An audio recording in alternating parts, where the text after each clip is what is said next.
Hi everyone, here we are again, updating you on our recent April listening post. First off, I want to thank everyone for being in attendance. We had a packed house once again, and we went over a couple items. So as customary, we sent out our agenda the week of, and we discussed two important topics, and we'll get into those here shortly. But to give you kind of an overview, we got into the non-compliance program, and we continued our discussion on WA Common Goals. So first off, let's speak non-compliance and the program itself. Our talks were to kind of initiate some feedback that we were seeking to make sure that we can make this process more comfortable and more efficient for residents to use. And we asked a couple questions of the membership in attendance. Kind of what the difficulties are in filling out a non-compliance, what kind of feelings and emotions develop when an issue that is visible to you, one that you've noticed, goes unresolved and you don't take matters into your own hands. And some of those feelings that begin to develop are frustration, anxiety, and kind of a feeling of leaving something lingering that's affecting you. And the beautiful thing about this community is that we do have rules and regulations that apply to everyone in the membership. And we're all aware of these rules and we agree to these rules when we move in. So filling out a non-compliance shouldn't be a thing that should be difficult for you to do. Now we talk about the confidentiality of a non-compliance, and my recommendation to every resident here is to maintain your own confidentiality when discovering an issue that is affecting you. It could be a barking dog, it could be a trailer that's parked, it could be an ARC violation.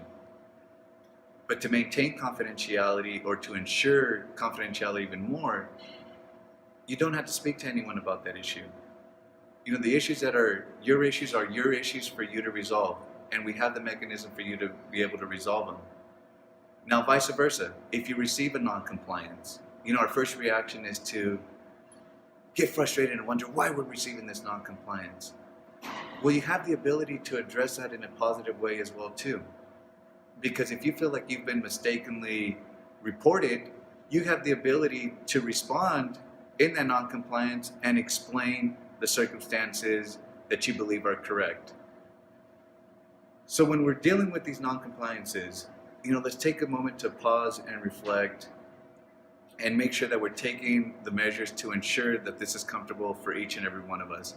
And what I really appreciated was all the feedback that we received from the membership as well too. And we took a lot of notes in regards to ensuring confidentiality, making some education that we could provide to each member when filling out a non-compliance. And we're going to take this back to the drawing board and report back next month on the improvements that we'll implement to make this process, the non-compliance process, much more comfortable and efficient for every owner here in Woodbridge to use.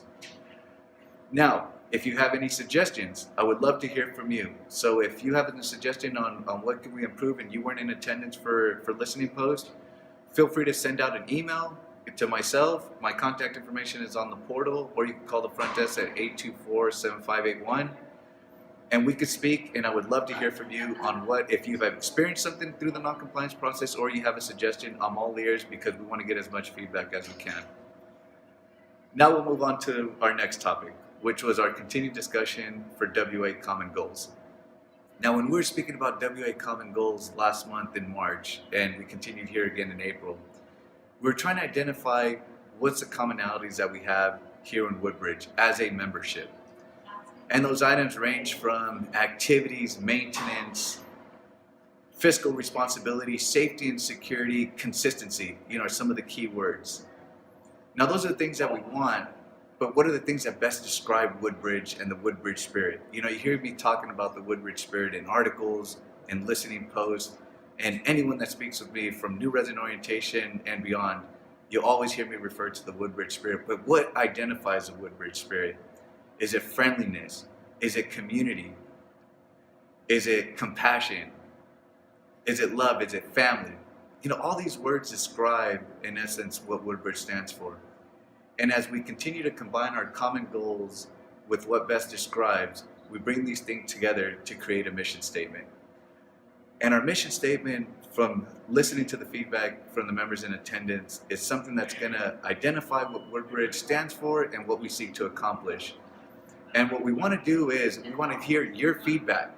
We want you to be involved in this process. So what I challenged everyone to do is, if you have a mission statement in mind with the keywords that I will send out for you in an email follow-up, use these words. Take the challenge on. If you feel like you have the ability to write a short and concise mission statement for the association, I want to be able to read it, I want to be able to see it and incorporate it to build one for Woodbridge. Challenge is sent. Now it's time for you guys to accept it. So I look forward to receiving a bunch of them, and then we'll continue this discussion, we'll continue this exercise in our next listening post here at the clubhouse. Now it's time for a game of pool.